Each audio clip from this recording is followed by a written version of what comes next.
Hey, what's going on, guys? It's been a while since my last update. If you're new and you're seeing this for the first time, I started a 0 to 10K challenge and 10K a month challenge, and I got pretty close to it. It is more than 10 months later, maybe 6 months since my last video, and I have gotten pretty close to it with other things, but I've tried a few things in the process. Okay, so first things first, from my last video to now, I have been able to make an additional, let me take a look. I came on as a consultant for a car brokerage, a luxury car brokerage called Dream Car Secrets. I think that was a great experience. I worked there from May to about September, and I helped in the acquisitions of nice cars. I was paid a flat rate in the beginning, and then I worked over to a commission-based model. But I ended up, just not continuing with that line of work. But I was able to, bring in an extra. It was around $1,500 extra per month for around 4 months, which is not bad at all. When I ended that, I ended up going to a commission base, and I made $700. Okay. If I move forward from that experience, phenomenal, great time, love selling cars. Just wasn't a good fit just for timing purposes. I moved over to what I'm currently doing now. I went back to just kind of pursuing the business full time, which is my 9 to 5, and just growing that company and growing it leaps and bounds. So based on our last talks, knowing how slow, how cold it was, we have I think we're on the verge of touching 1.5. Last year we were at 960, around 1 million to 960. So that's a substantial jump. But even though we were making more money, we were not actually seeing more profit. We were actually seeing less profit with the more money that we were making. Aside from my 9 to 5,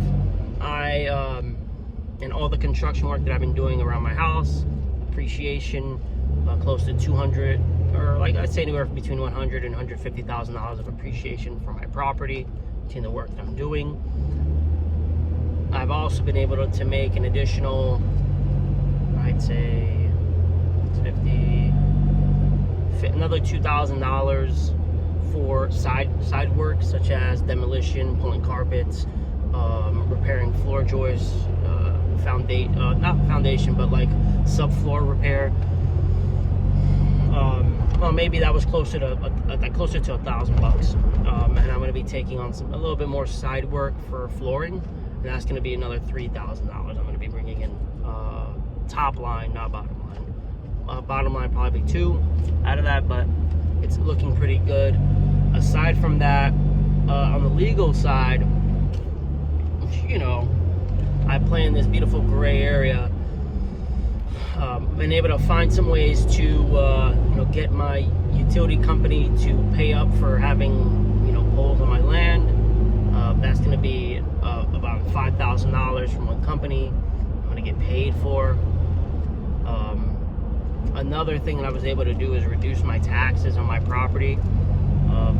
So that should be a substantial decrease in my value.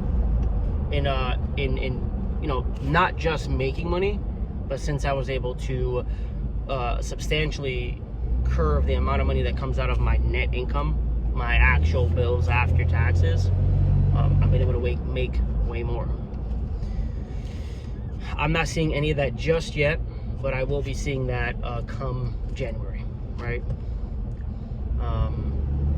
And that's important. The other thing I've been able to do was I was able to drop my taxable income from the around 30%, which is what we all pay, to around 2% between me and my wife.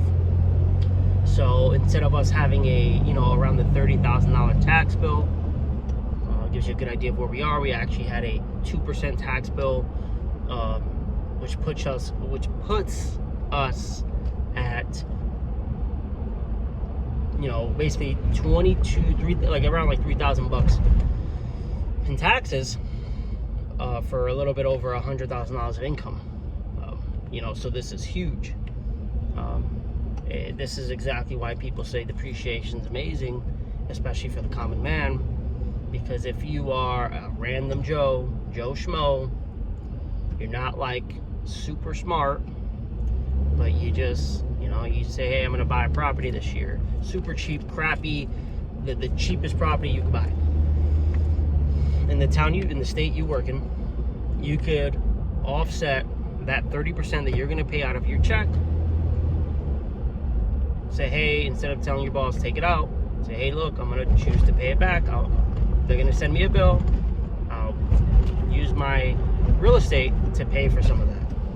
I was literally able to get my tax rate to, you know, 2%, which is absolutely sick, right? Which 100% helps my lifestyle, helps my I'm trying to like, I have a better life because of that. Since I now don't have such a huge burden, a tax burden, I'm now able to take that same money I was gonna put towards my taxes. So it wasn't like it went anywhere else. That went towards property, you know, would that be considered capital improvements for the property? It would be. I've been doing a lot more research into real estate and how I'm gonna be acquiring my second property. And which is why I'm using a little bit bigger language, but a capital improvement is is something that you do to your property that improves it. New roof, new something, and then you take that new roof has money attached to it, so that would be a capital improvement. I could have the words wrong, but whatever.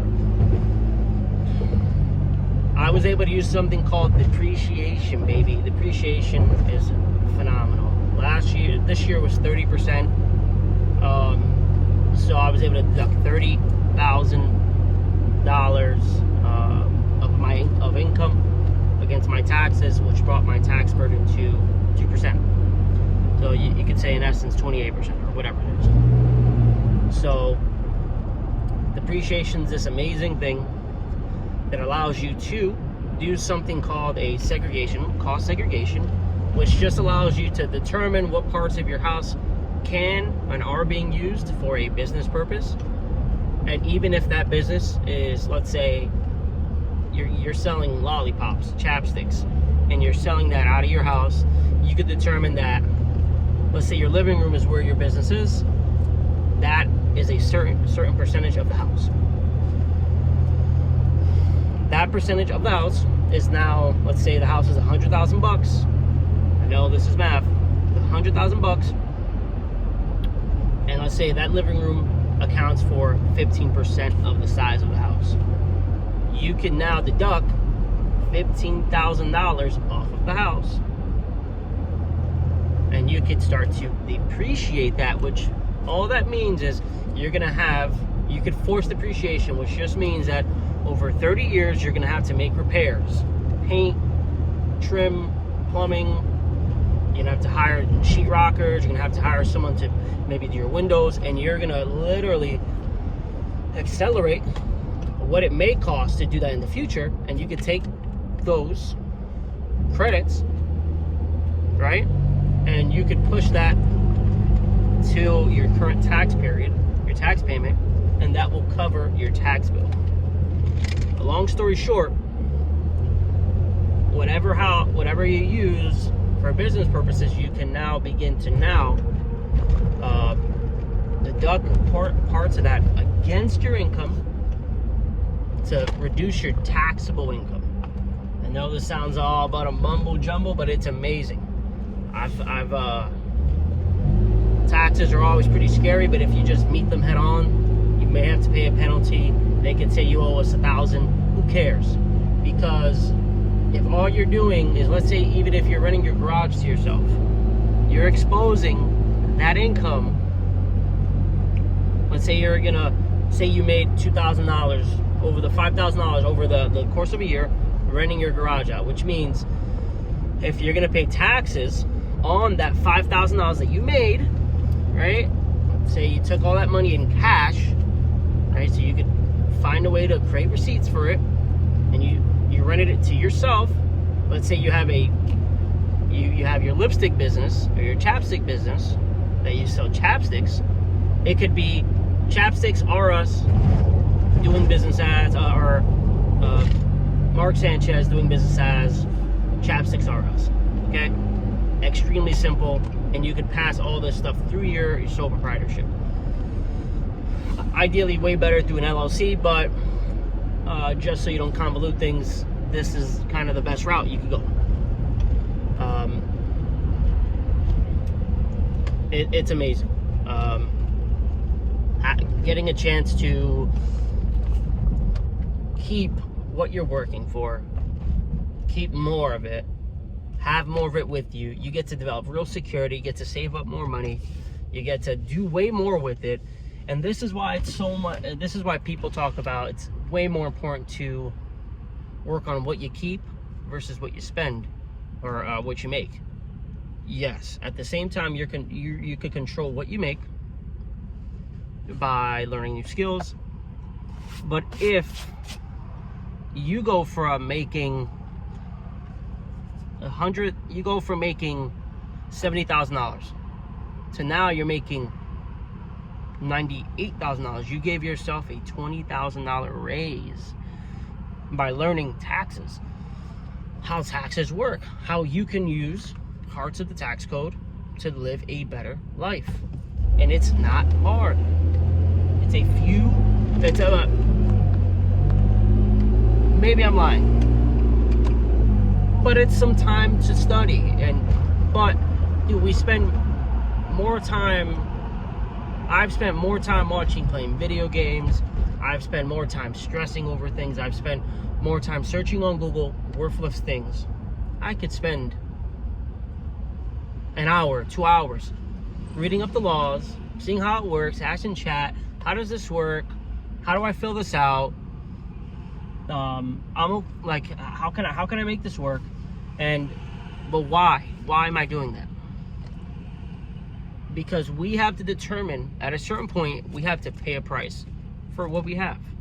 And to live the life we currently live, which means if this year is the same as next, the price of that year would be the 30% you pay, which would be, let's say you make 100 grand between whatever, and there's 30% taxes on that. That means the price plus all your bills. Let's say your total amount of money, you made 100K, you spent 60,000. That means last year, the cost to live your life and the price to pay for living your life last year was $60,000. Which means you got to do something with that 40,000.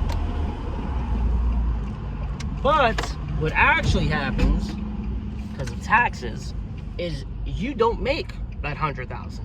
You make 68,000, 69,000, 70,000.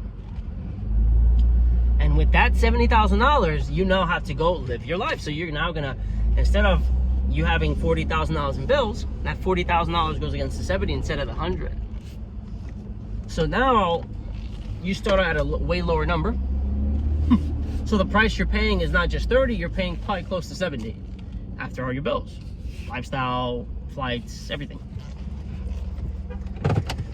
But how much different would it be if you got to start at 100, live the life you want, use these tax codes to live a better lifestyle, meaning you're not as stressed because you have more money in the bank, you can save faster, save more, you can put money aside,